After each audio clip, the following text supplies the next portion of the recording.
ਪੇਸ਼ ਕਰਦੀ ਹੈ ਸ੍ਰੀ ਗੁਰੂ ਤੇਗ ਬਹਾਦਰ ਜੀ ਦੇ ਜੀਵਨ ਨਾਲ ਸਾਂਝ ਪਵਾਉਂਦਾ light and sound show Hind ਦੀ ਚਾਦਰ।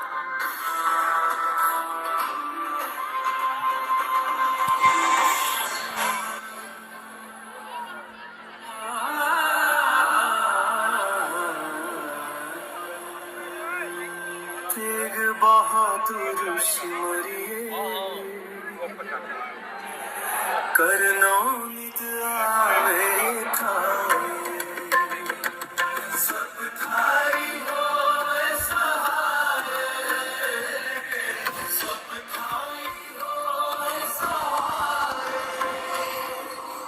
पंजाब गुरुआं पीरां दी धरती, संतां महापुरुषां दी धरती, सूरमिਆਂ ਯੋਧਿਆਂ ਦੀ ਧਰਤੀ ਤੇ ਅਵਤਾਰਾਂ ਪੈਗੰਬਰਾਂ ਦੀ ਧਰਤੀ। ਇਹ ਉਹ ਧਰਤੀ ਜਿਸ ਨੂੰ ਹਮਲਾਵਰਾਂ ਦਾ ਅਨੇਕਾਂ ਵਾਰ ਸਾਹਮਣਾ ਕਰਨਾ ਪਿਆ। ਇਸੇ ਕਰਕੇ ਸਿਆਣੇ ਕਹਿੰਦੇ ਨੇ ਪੰਜਾਬ ਦੇ ਜੰਮਿਆਂ ਨੂੰ ਨਿਤ ਮੁਹਿੰਮਾਂ।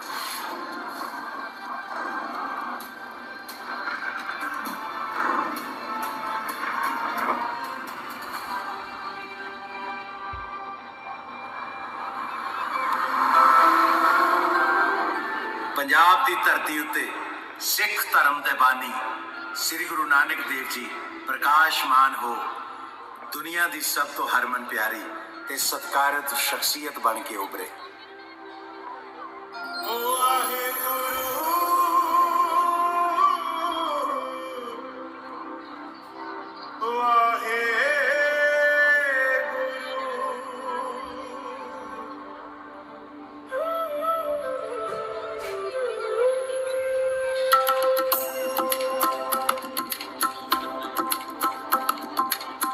सतगुरु नानक प्रगटिया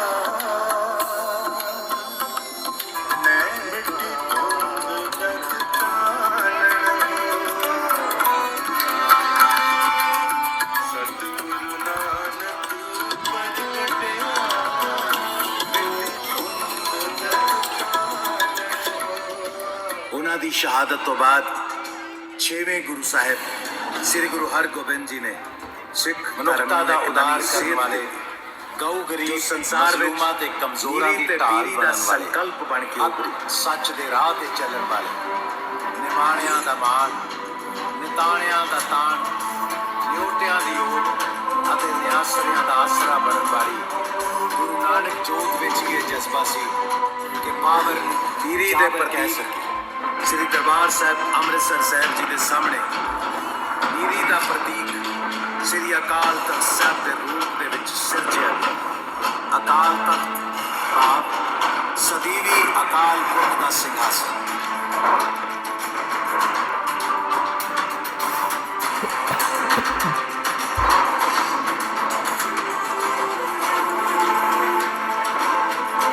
इस संकल्प धर्म ते न्याय की रक्षा वास्ते साल 1606 अर्जन देव जी नूं सिख इतिहास का मोड़ ਜਦੋਂ ਧਰਮ ਤੇ ਨਿਆਂ ਦੀ ਰੱਖਿਆ ਵਾਸਤੇ ਸ੍ਰੀ ਗੁਰੂ ਅਰਜਨ ਦੇਵ ਜੀ ਨੂੰ ਸ਼ਹੀਦ ਕਰ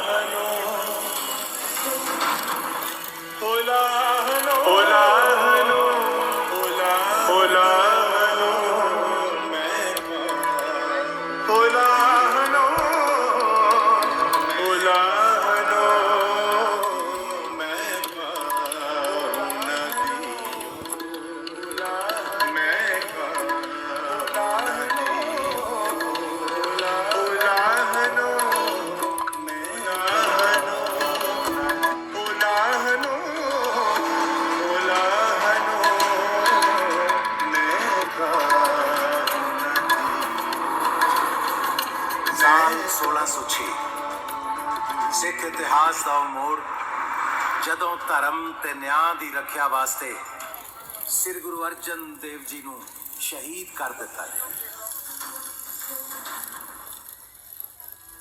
ਉਲਾਹਨੋ ਉਲਾਹਨੋ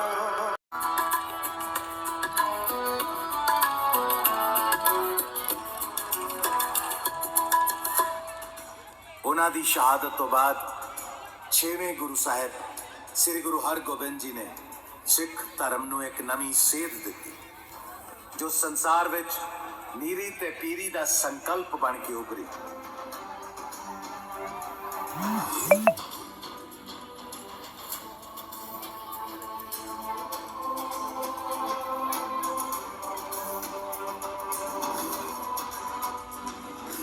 पीरी दे प्रतीक श्री दरबार साहब अमृतसर साहब जी दे सामने मीरी दा प्रतीक श्री अकाल तख्त साहब दे रूप दे विच सिरजिया गया। अकाल तख्त भाव सदीवी अकाल पुरख दा सिंघासन।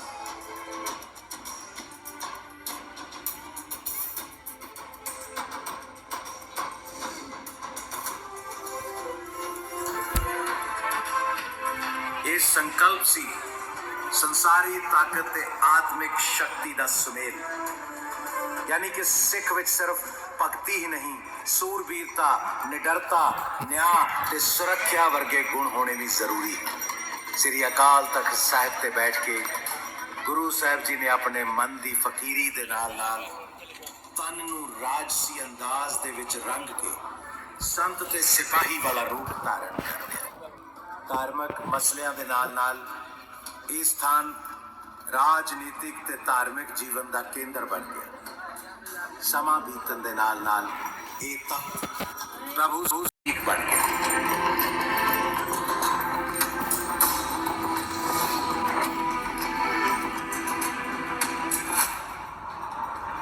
एक अप्रैल 1621 श्री गुरु तेग बहादुर जी का प्रकाश मीरी ते पीरी दे मालिक श्री गुरु हरगोबिंद साहिब जी के ग्रह माता नानकी जी की कुखों अमृतसर विखे गुरु के महल विच होया।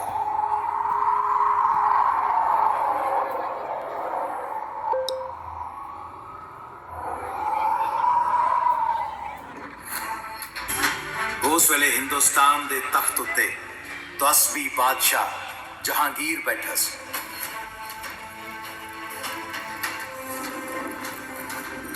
श्री गुरु तेग बहादुर जी अपने भैन भरावां विचों सब तो छोटे सन।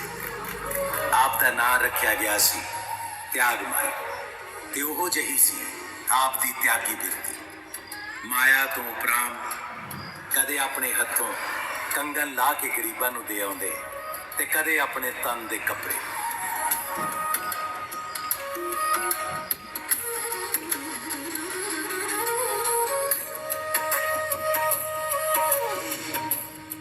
आप जी ने भाई गुरदास जी कोलों गुरमुखी, संस्कृत आदि भाषावां अते भारती दर्शन शास्त्र की सिक्ख्या ली ते आप जी नूं शस्त्र विद्या का ज्ञान दिता बाबा बुढ़ा जी ने।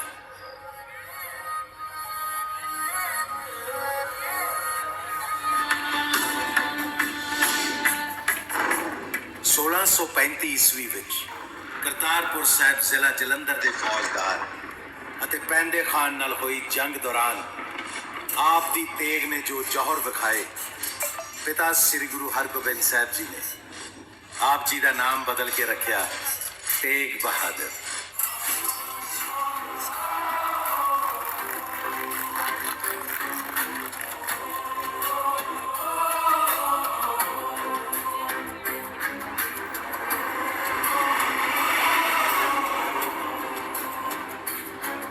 सन 1644 श्री गुरु हरगोबिंद जी ने श्री गुरु हर राय साहब जी ने गुरगद्दी बख्शिश करने उपरंत बाबा तेग बहादुर जी ने हुक्म किया कि वह अपनी माता नानकी जी ते माता गुजरी जी दे नाल बाबा बकाला जाके रहन, जिथे श्री गुरु तेग बहादुर जी ने गुरगद्दी दे विराजन तो पहला लम्मा समा भोरे विच रह के अकाल पुरख की आराधना की, भाणे ते बंदगी विच जीवन बसर किया।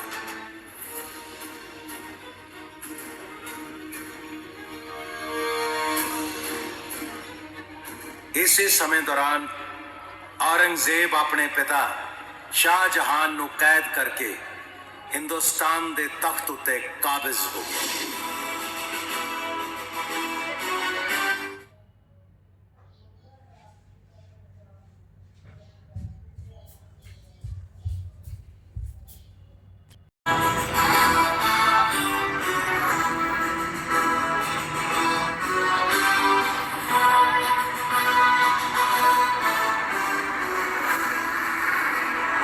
सन 1664 ਵਿੱਚ ਰਾਜਾ ਜੈ ਸਿੰਘ ਦੇ ਮਹਿਲ ਦਿੱਲੀ, ਜਿੱਥੇ ਅੱਜ ਕੱਲ ਗੁਰਦੁਆਰਾ ਸ੍ਰੀ ਬੰਗਲਾ ਸਾਹਿਬ ਸੁਸ਼ੋਭਿਤ ਹੈ, ਸ੍ਰੀ ਗੁਰੂ ਹਰਕ੍ਰਿਸ਼ਨ ਸਾਹਿਬ ਜੀ ਨੇ ਜੋਤੀ ਜੋਤ ਸਮਾਉਣ ਵੇਲੇ ਸੰਕੇਤ ਕੀਤਾ ਕਿ ਹੁਣ ਅਗਲਾ ਗੁਰੂ ਬਾਬਾ ਬਕਾਲੇ।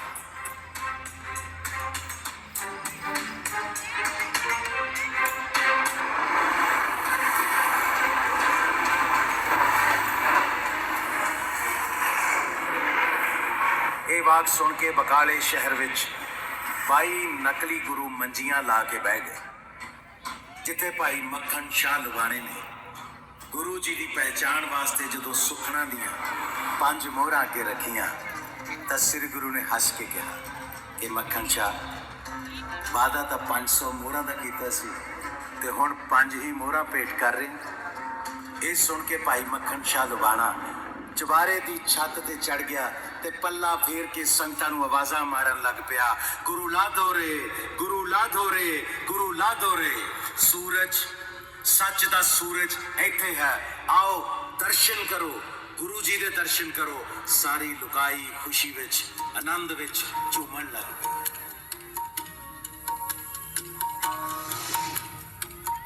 ਸਤਿਗੁਰੂ ਆਇਓ ਸਰਨ ਤੁਹਾਰੀ, ਸਤਿਗੁਰ ਆਇਓ ਸਰਨ ਤੁਹਾਰੀ, ਸੁਖ ਨਾਮ ਆਇਓ ਸਰਨ ਤੁਹਾਰੀ, ਸਤਿਗੁਰ ਆਇਓ ਸਰਨ ਤੁਹਾਰੀ।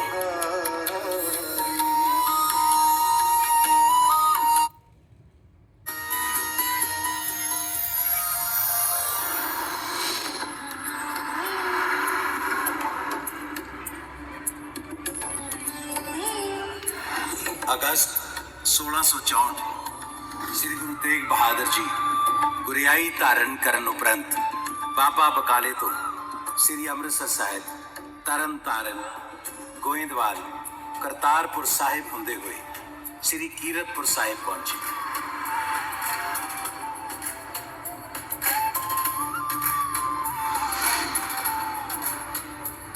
ਇਸੇ ਇਲਾਕੇ ਵਿੱਚ ਹੀ ਉਹਨਾਂ ਨੇ ਆਤਮਿਕ ਸ਼ਾਂਤੀ ਦੇ ਨਾਲ ਨਾਲ ਸੰਗਤ ਦੀ ਭਲਾਈ ਦੇ ਲਈ ਨਵਾਂ ਆਧਾਰ ਸਿਰਜਣ ਦਾ ਵਿਚਾਰ ਕੀਤਾ ਤੇ ਬਿਲਾਸਪੁਰ ਦੀ ਰਾਣੀ ਕੋਲੋਂ ਮਾਖੋਵਾਲ ਪਿੰਡ ਦੀ ਜ਼ਮੀਨ ਖਰੀਦੀ ਤੇ ਮਈ 1665 ਦੇ ਵਿੱਚ ਗੁਰੂ ਸਾਹਿਬ ਨੇ ਇਸ ਥਾਂ ਤੇ ਇੱਕ ਨਵਾਂ ਨਗਰ ਵਸਾਉਣਾ ਸ਼ੁਰੂ ਕੀਤਾ ਤੇ ਉਸ ਦਾ ਨਾਮ ਆਪਣੀ ਮਾਤਾ ਨਾਨਕੀ ਜੀ ਦੇ ਨਾਂ ਤੇ ਰੱਖਿਆ, ਚੱਕ ਨਾਨਕੀ। ਚੱਕ ਨਾਨਕੀ ਹੌਲੀ ਹੌਲੀ ਸਿੱਖਾਂ ਦੇ ਅਧਿਆਤਮਕ ਜੀਵਨ ਦਾ ਮਾਰਗ ਦਰਸ਼ਨ ਕਰਨ ਵਾਲਾ ਅਸਥਾਨ ਬਣ ਗਿਆ। ਇਸੇ ਦੌਰਾਨ ਗੁਰੂ ਸਾਹਿਬ ਜੀ ਨੇ ਬਾਣੀ ਰਚਨਾ ਆਰੰਭ ਕਰ ਦਿੱਤੀ। ਗੁਰੂ ਸਾਹਿਬ ਜੀ ਦੀ ਸਮੁੱਚੀ ਬਾਣੀ 15 ਰਾਗਾਂ ਅਧੀਨ 59 ਸ਼ਬਦ ਤੇ 57 ਸਲੋਕਾਂ ਦੇ ਰੂਪ ਦੇ ਵਿੱਚ ਸ੍ਰੀ ਗੁਰੂ ਗ੍ਰੰਥ ਸਾਹਿਬ ਜੀ ਵਿੱਚ ਦਰਜ ਹੈ। ਮਾਰ ਪਈ ਕੁਰਲਾ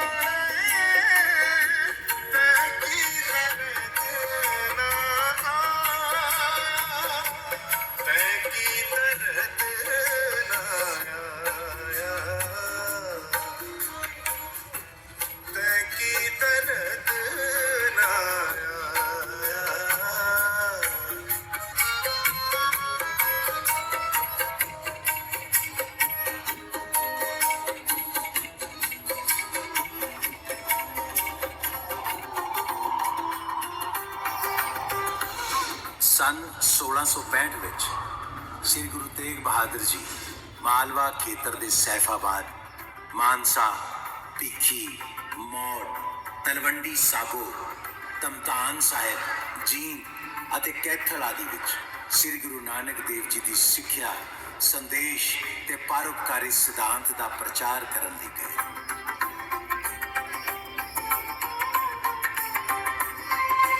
ਸਨ 1666 ਦੇ ਵਿੱਚ ਗੁਰੂ ਸਾਹਿਬ ਨੇ ਪੂਰਬੀ ਭਾਰਤ ਦੇ ਪਟਨਾ ਵਾਲੇ ਪਾਸੇ ਦੀ ਯਾਤਰਾ ਕੀਤੀ। ਮਥੁਰਾ, ਬਰਿੰਦਾਬਨ, ਆਗਰਾ, ਪ੍ਰਯਾਗ, ਬਨਾਰਸ ਆਦਿ ਨਗਰਾਂ ਦੇ ਵਿੱਚੋਂ ਹੁੰਦੇ ਹੋਏ ਪਟਨਾ ਪਹੁੰਚੇ। ਪਟਨਾ ਸ਼ਹਿਰ ਵਿੱਚ ਸਾਲਿਸ ਰਾਏ ਜੌਹਰੀ ਦੀ ਹਵੇਲੀ ਵਿੱਚ ਆਪਣੇ ਪਰਿਵਾਰ ਦਾ ਨਿਵਾਸ ਕਰਕੇ ਗੁਰੂ ਜੀ ਨੇ ਢਾਕਾ, ਧੂਬੜੀ, ਅਸਾਮ, ਬੰਗਲਾਦੇਸ਼ ਆਦि ਵਿੱਚ ਚਰਨ ਪਾਏ ਤੇ ਲੁਕਾਈ ਨੂੰ ਇੱਕ ਈਸ਼ਵਰ ਯਾਨੀ ਏਕ ਪਿਤਾ ਏਕਸ ਕੇ ਹਮ ਬਾਰਿਕ ਦਾ ਸੰਦੇਸ਼ ਦਿੱਤਾ। एक पिता एक के हम बारिक, तू मेरा दुल्हाई, तू मेरा जियो हमारा बल बल जैसी हर तू मेरा गुरहाई, एक पिता तू मेरा गुरहाई।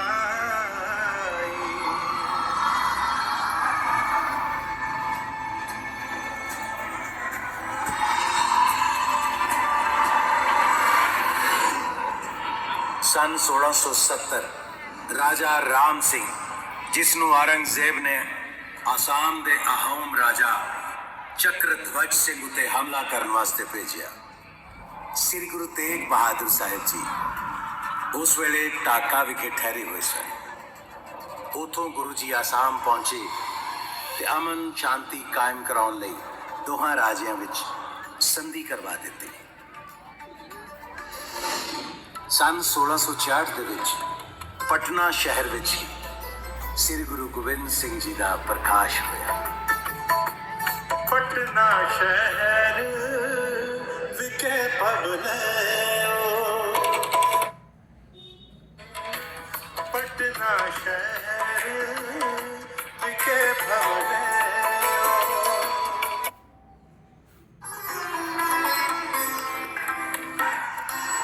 सन 1670 ਦੇ ਵਿੱਚ ਗੁਰੂ ਸਾਹਿਬ ਵਾਪਸ ਪਟਨਾ ਹੁੰਦੇ ਹੋਏ ਚੱਕ ਨਾਨਕੀ ਪਹੁੰਚੇ ਤੇ ਲੋਕਾਂ ਨੂੰ ਭਾਈਚਾਰੇ, ਸਹਿਨਸ਼ੀਲਤਾ ਤੇ ਸੱਚ ਦੇ ਮਾਰਗ ਤੇ ਚੱਲਣ ਦਾ ਉਪਦੇਸ਼ ਦਿੱਤਾ।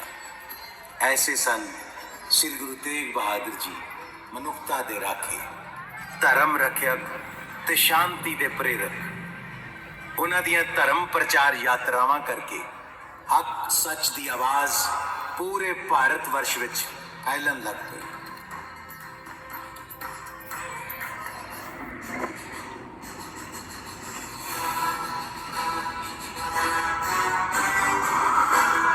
ਹਿੰਦੁਸਤਾਨ ਦੇ ਤਖਤ ਤੇ ਬੈਠੇ ਬਾਦਸ਼ਾਹ ਔਰੰਗਜ਼ੇਬ ਦੀ ਦਿਲੀ ਇੱਛਾ ਸੀ ਕਿ ਪੂਰੇ ਮੁਲਕ ਦਾ ਮਜ਼ਹਬ ਇਸਲਾਮ ਹੋਣਾ ਚਾਹੀਦਾ, ਜਿਸ ਕਰਕੇ ਉਹਨੇ ਲੁਕਾਈ ਉੱਤੇ ਜ਼ੁਲਮ ਕਰਨੇ ਸ਼ੁਰੂ ਕਰ ਦਿੱਤੇ। ਸਭ ਤੋਂ ਪਹਿਲਾਂ ਉਸਨੇ ਗੈਰ ਮੁਸਲਿਮ ਲੋਕਾਂ ਉੱਤੇ ਜਜ਼ੀਆ ਲਗਾਇਆ। ਹਜ਼ਾਰਾਂ ਲੋਕਾਂ ਨੂੰ ਰੋਜ਼ ਦੀਨ ਕਬੂਲਣ ਵਾਸਤੇ ਮਜਬੂਰ ਕੀਤਾ ਜਾਂਦਾ। ਜ਼ਬਰਦਸਤੀ ਜਨੇਊ ਲੁਹਾਏ ਗਏ, ਨਾ ਕਰਨ ਵਾਲੇ ਕਤਲ ਕਰ ਦਿੱਤੇ ਜਾਂਦੇ। ਇਸੇ ਦੌਰਾਨ ਉਸਨੇ ਆਪਣੇ ਸਿਪਾਹ ਸਲਾਰ ਇਫਤਿਹਾਰ ਖਾਨ ਨੂੰ ਕਸ਼ਮੀਰ ਦੇ ਇਲਾਕੇ ਵਿੱਚ ਜਬਰੀ ਧਰਮ ਤਬਦੀਲੀ ਕਰਨ ਵਾਸਤੇ ਭੇਜਿਆ।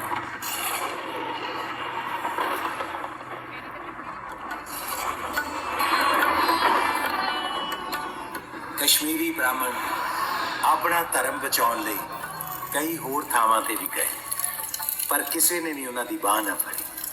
ਅਖੀਰ ਉਹਨਾਂ ਨੂੰ ਸ੍ਰੀ ਗੁਰੂ ਤੇਗ ਬਹਾਦਰ ਜੀ ਤੋਂ ਇਲਾਵਾ ਕੋਈ ਹੋਰ ਨਜ਼ਰ ਨਹੀਂ ਸੀ ਆਇਆ ਜੋ ਔਰੰਗਜ਼ੇਬ ਕੋਲੋਂ ਹਿੰਦੂ ਧਰਮ ਦੀ ਰੱਖਿਆ ਕਰ ਸਕਦਾ। ਜਦੋਂ ਉਹ ਪੰਡਿਤ ਕਿਰਪਾ ਰਾਮ ਜੀ ਦੀ ਅਗਵਾਈ ਵਿੱਚ ਸ੍ਰੀ ਗੁਰੂ ਤੇਗ ਬਹਾਦਰ ਜੀ ਕੋਲ ਫਰਿਆਦ ਲੈ ਕੇ ਪਹੁੰਚੇ ਤਾਂ ਗੁਰੂ ਜੀ ਨੇ ਉਹਨਾਂ ਦਾ ਦੁੱਖੜਾ ਸੁਣ ਕੇ ਸ੍ਰੀ ਗੁਰੂ ਨਾਨਕ ਦੇਵ ਜੀ ਦੇ ਸਿਧਾਂਤ ਜੋ ਸਰਨ ਆਵੈ ਤਿਸ ਕੰਠ ਲਾਵੈ, ਇਹ ਬਿਰਧ ਸੁਆਮੀ ਸੁੰਦਾ। मुश्किल अत बने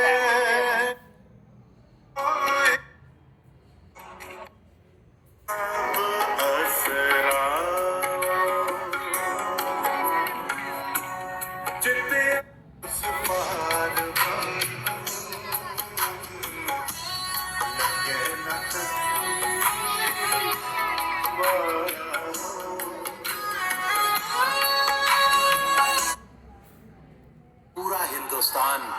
इस्लाम कबूल कर लेगा। लगे न ततीवा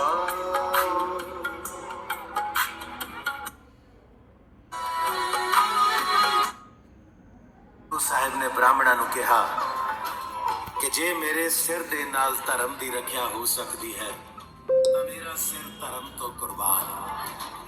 ਜਾਓ ਔਰੰਗਜ਼ੇਬ ਨੂੰ ਮੇਰਾ ਸੁਨੇਹਾ ਦੇ ਦਿਓ ਕਿ ਜੇ ਗੁਰੂ ਤੇਗ ਬਹਾਦਰ ਦੀਨ ਕਬੂਲ ਕਰ ਲੈਣ ਤਾਂ ਪੂਰਾ ਹਿੰਦੁਸਤਾਨ ਇਸਲਾਮ ਕਬੂਲ ਕਰ ਲਏ। ਸ਼ਹਾਦਤ ਦਾ ਸਫ਼ਰ ਆਰੰਭ ਕਰਦੇ ਹੋਏ ਗੁਰੂ ਸਾਹਿਬ ਆਪਣੇ ਪਿਆਰਿਆਂ ਨੂੰ ਵਰਸਾਉਂਦੇ ਤੇ ਰੱਬੀ ਸੰਦੇਸ਼ ਦਿੰਦੇ ਹੋਏ ਹੌਲੀ ਹੌਲੀ ਪੜਾਅ ਮਾਰਦੇ ਆਗਰੇ ਰਾਹੀਂ ਦਿੱਲੀ ਪਹੁੰਚੇ।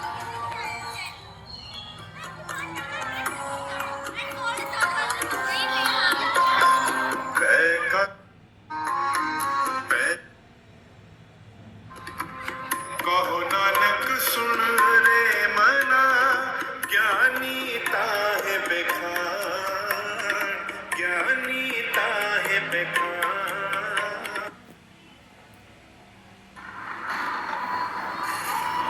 नवंबर 1675 ईस्वी वाकया से दिल्ली शहर में दिल दहला देने वाला वाकया ਜਦੋਂ ਗੁਰੂ ਸਾਹਿਬ ਲੁਕਾਈ ਤੇ ਜ਼ੁਲਮ ਕਰਨ ਵਾਲੇ ਸੰਸਾਰੀ ਬਾਦਸ਼ਾਹ ਦੇ ਅੱਗੇ ਦੀਵਾਰ ਬਣ ਕੇ ਖੜੇ ਹੋ ਗਏ। ਦਿੱਲੀ ਦਾ ਚਾਂਦਨੀ ਚੌਕ ਗਵਾਹ ਬਣਿਆ।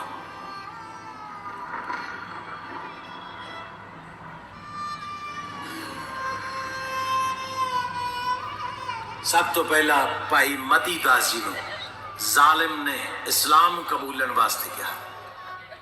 ਭਾਈ ਸਾਹਿਬ ਦੇ ਇਨਕਾਰ ਕਰਨ ਤੋਂ ਬਾਅਦ ਉਹਨਾਂ ਨੂੰ ਪੂਰੀ ਖਲਕਤ ਦੇ ਸਾਹਮਣੇ ਲੱਕੜ ਦੀਆਂ ਦੋ ਛਤੀਰੀਆਂ ਦੇ ਵਿੱਚ ਚੰਗੀ ਤਰ੍ਹਾਂ ਨੂੜ ਕੇ ਜ਼ਾਲਿਮਾਨਾ ਤਰੀਕੇ ਦੇ ਨਾਲ ਸਿਰ ਉੱਤੇ ਆਰਾ ਚਲਾ ਕੇ ਚੀਰਿਆ। ਪਰ ਭਾਈ ਮਤੀ ਦਾਸ ਅਡੋਲ ਜਪਜੀ ਸਾਹਿਬ ਜੀ ਦੀ ਬਾਣੀ ਨਾਲ ਜੁੜੇ ਰਹੇ। ਦਲੇਰੀ ਅਤੇ ਸ਼ਹਾਦਤ ਦਾ ਇਹ ਅਲੌਕਿਕ ਮੰਜ਼ਰ ਜਿਵੇਂ ਕਹਿ ਰਿਹਾ ਹੋਵੇ, ਗੁਰੂ ਦਾ ਪਿਆਰਾ ਏ ਸੀਸ ਉੱਤੇ ਆ ਰਹਾ ਏ ਕੌਤਕ ਅਵੱਲਾ ਇਹ ਕੀ ਹੋਈ ਜਾਂਦਾ ਏ। ਆਰੇ ਥੱਲੇ ਬੈਠਾ ਮਤੀ ਦਾਸ ਹੱਸੀ ਜਾਵੇ, ਆਰਾ ਖਿੱਚਦਾ ਜਲਾਦ ਵੇਖੋ ਰੋਈ ਜਾਂਦਾ ਏ।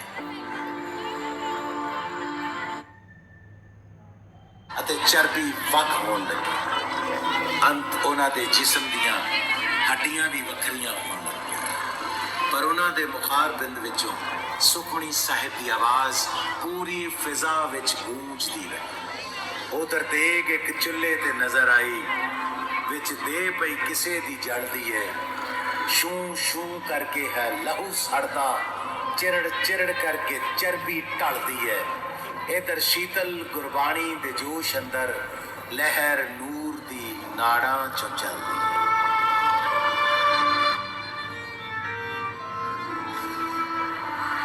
ਉਸ ਤੋਂ ਬਾਅਦ ਭਾਈ ਸਤੀ ਦਾਸ ਜੀ ਨੂੰ ਵੀ ਉਹਨਾਂ ਦਰਿੰਦਿਆਂ ਨੇ ਤੇਲ ਦੇ ਨਾਲ ਲਿਪੜੀ ਰੂਹ ਦੇ ਵਿੱਚ ਲਪੇਟ ਕੇ ਜਿਉਂਦਿਆਂ ਸਾੜ ਦਿੱਤਾ। ਭਾਈ ਸਤੀ ਦਾਸ ਜੀ ਵੀ ਆਪਣੇ ਭਰਾ ਭਾਈ ਮਤੀ ਦਾਸ ਵਾਂਗ ਅਡੋਲ ਸ਼ਾਂਤ ਚਿੱਤ ਖੜੇ ਬਾਣੀ ਪੜ੍ਹਦੇ ਹੋਏ ਸ਼ਹੀਦ ਹੋ ਗਏ। ਦੀਵੇ ਉੱਪਰ ਵੇਖ ਪਤੰਗਾ ਸੜਦਾ, ਦੀਵੇ ਉੱਪਰ ਵੇਖ ਪਤੰਗਾ ਸੜਦਾ, ਅੱਖਾਂ ਝੁਕਦੀਆਂ ਨੇ ਚਿੱਤ ਸਹਾਰਦਾ ਨਹੀਂ। ਬੰਦਾ ਰੱਬ ਦਾ ਉਹਨੂੰ ਮੈਂ ਕਿਵੇਂ ਆਖਾਂ, ਬੰਦਾ ਸੜੇ ਤੇ ਹੌਕਾ ਵੀ ਮਾਰਦਾ।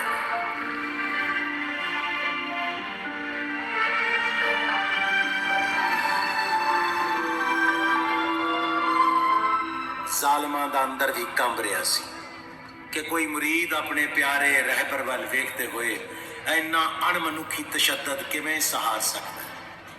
ਤੇ ਉਹਨਾਂ ਦਾ ਰਹਿਬਰ ਵੀ ਧਰਮ ਲਈ ਸ਼ਹੀਦ ਹੁੰਦਾ ਵੇਖ ਮੁਸਕਰਾਉਂਦਾ ਰਹੇ।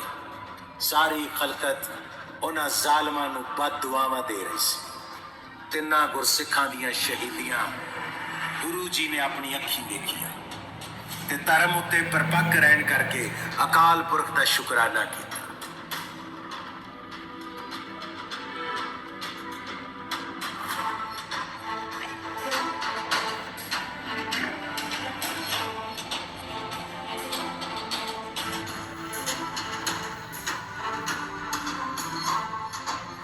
ਤਿੰਨਾਂ ਸਿੱਖਾਂ ਦੀਆਂ ਸ਼ਹੀਦੀਆਂ ਤੋਂ ਬਾਅਦ ਕਾਜ਼ੀ ਵਹਾਬੁਦੀਨ ਬੋਰਾ ਸ੍ਰੀ ਗੁਰੂ ਤੇਗ ਬਹਾਦਰ ਜੀ ਕੋਲ ਆਇਆ ਤੇ ਉਹਨਾਂ ਨੂੰ ਫਤਵਾ ਪੜ੍ਹ ਕੇ ਸੁਣਾਉਣ ਲੱਗਾ।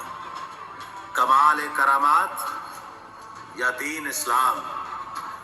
ਗੁਰੂ ਜੀ ਨੇ ਕਾਜ਼ੀ ਦੀਆਂ ਦੋਨਾਂ ਸ਼ਰਤਾਂ ਤੋਂ ਇਨਕਾਰ ਕਰਦੇ ਹੋਏ ਕਿਹਾ ਕਿ ਮੈਂ ਜ਼ਬਰਦਸਤੀ ਮਜ਼ਹਬ ਤਬਦੀਲ ਕਰਨ ਦੇ ਖਿਲਾਫ ਹਾਂ। ਮੈਨੂੰ ਕੋਈ ਵੀ ਮੇਰੇ ਪਰਹਿਤ ਮਜ਼ਲੂਮਾਂ ਦੀ ਰਾਖੀ ਤੇ ਮਨੁੱਖੀ ਅਧਿਕਾਰਾਂ ਲਈ ਕੀਤੇ ਬਚਨਾਂ ਤੋਂ ਡੁਲਾ ਨਹੀਂ ਸਕਦਾ। ਕਾਜ਼ੀ ਨੇ ਝੁੰਝਲਾਉਂਦੇ ਹੋਏ ਜਲਾਦ ਨੂੰ ਇਸ਼ਾਰਾ ਕੀਤਾ ਤੇ ਜਲਾਦ ਸੈयद ਜਲਾਲੁਦੀਨ ਨੇ ਸ੍ਰੀ ਗੁਰੂ ਤੇਗ ਬਹਾਦਰ ਸਾਹਿਬ ਜੀ ਦਾ ਪਵਿੱਤਰ ਸੀਸ ਧੜ ਨਾਲੋਂ ਵੱਖ ਕਰ ਦਿੱਤਾ।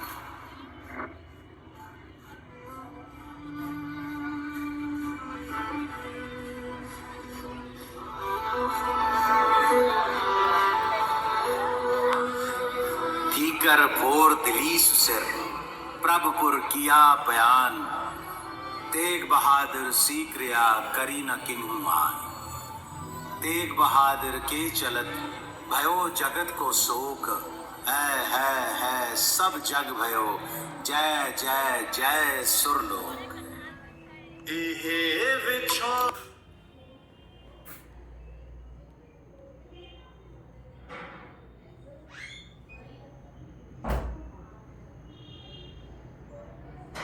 ਜ਼ਾਲਮਾਂ ਦੀ ਐਸੀ ਸ਼ਰਮਨਾਕ ਜ਼ਾਲਮਾਨਾ ਹਰਕਤ ਸੀ ਜਿਸਨੇ ਸਾਰੀ ਖਲਕਤ ਦੇ ਨਾਲ ਨਾਲ ਜਿਵੇਂ ਆਸਮਾਨ ਤੇ ਧਰਤੀ ਦਾ ਵੀ ਸੀਨਾ ਚਾਕ ਕਰ ਦਿੱਤਾ।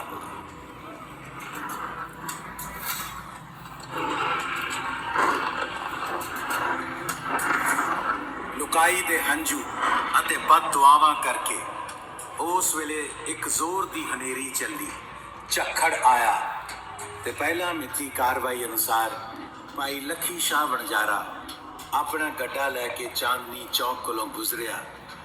ਉਸਨੇ ਆਪਣੇ ਪੁੱਤਰਾਂ ਦੀ ਮਦਦ ਨਾਲ ਗੁਰੂ ਸਾਹਿਬ ਜੀ ਦਾ ਪਵਿੱਤਰ ਧੜ ਰੂਹ ਵਿੱਚ ਲਪੇਟ ਕੇ ਗੱਡੇ ਵਿੱਚ ਛੁਪਾ ਲਿਆ ਤੇ ਫਿਰ ਆਪਣੇ ਘਰ ਰਾਏ ਸਿਨਾ, ਜਿਸ ਨੂੰ ਅੱਜ ਕੱਲ੍ਹ ਸ੍ਰੀ ਰਕਾਬਗੰਜ ਸਾਹਿਬ ਦੇ ਨਾਮ ਨਾਲ ਜਾਣਿਆ ਜਾਂਦਾ, ਵਿਖੇ ਪਹੁੰਚ ਗਿਆ।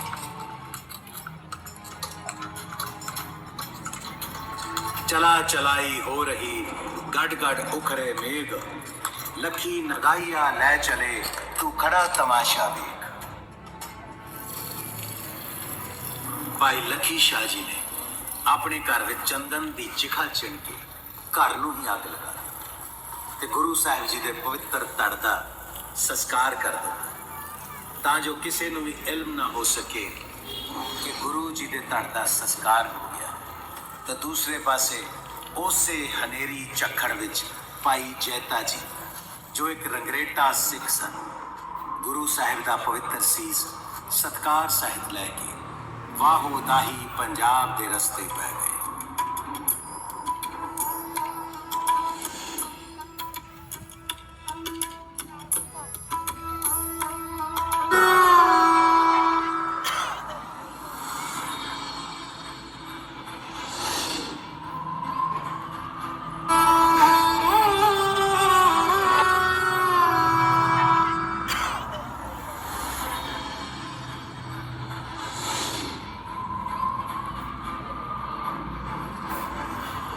मुगल सरकार हथ मलदी हैरान परेशान रह गई कि गुरु जी का धड़ ते उन्हां दा सीस गायब किवें हो गए।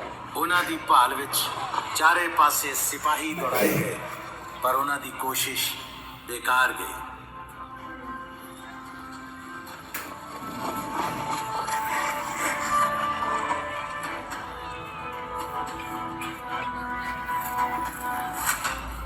भाई जैता जी पड़ा दर पड़ा बागपत, तरावड़ी, अंबाला, नाभा साहिब होंदे हुए श्री कीरतपुर साहिब पहुंच गए।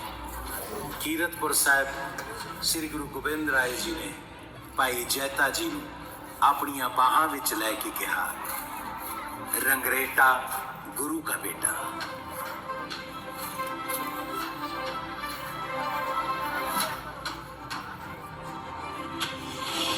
संगत शब्दी जथे दे रूप विच पैरागमई कीर्तन करती हुई श्री गुरु तेग बहादुर जी का पवित्र सीस श्री कीरतपुर साहिब तो श्री आनंदपुर साहिब ले आए। सत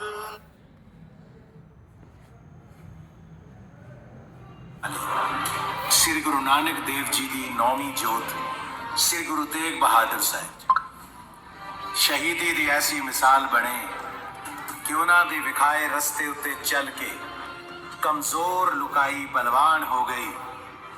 ਲੋਕਾਂ ਦੀ ਸੁੱਤੀ ਹੋਈ ਜ਼ਮੀਰ ਜਾਗ ਪਈ, ਉਹਨਾਂ ਦੀ ਗੈਰਤ ਜ਼ਿੰਦਾ ਹੋ ਗਈ।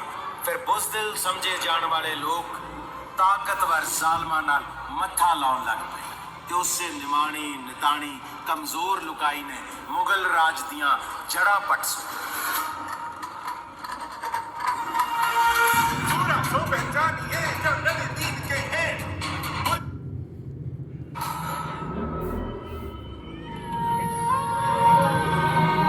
ਇਹ ਸਭ ਕੁਝ ਸਾਹਿਬ ਸ੍ਰੀ ਗੁਰੂ ਗੋਬਿੰਦ ਸਿੰਘ ਜੀ ਦੁਆਰਾ 1699 ਦੀ ਵਿਸਾਖੀ ਦੇ ਮੌਕੇ ਸਿਰਜੇ ਗਏ ਖਾਲਸਾ ਪੰਥ ਰਾਹੀਂ ਸੰਭਵ ਹੋ ਸਕਿਆ। ਇਹ ਖਾਲਸਾ ਪੰਥ ਅੱਜ ਵੀ ਗੁਰੂ ਸਾਹਿਬਾਨ ਵੱਲੋਂ ਦਿਖਾਏ ਮਾਰਗ ਤੇ ਦ੍ਰਿੜਤਾ ਪੂਰਵਕ ਪਹਿਰਾ ਦਿੰਦਾ ਹੋਇਆ ਨਿਰਭੈਤਾ, ਨਿਰਵੈਰਤਾ ਤੇ ਨਿਆਂ ਲਈ ਨਿਰੰਤਰ ਸੰਘਰਸ਼ਸ਼ੀਲ ਹੈ।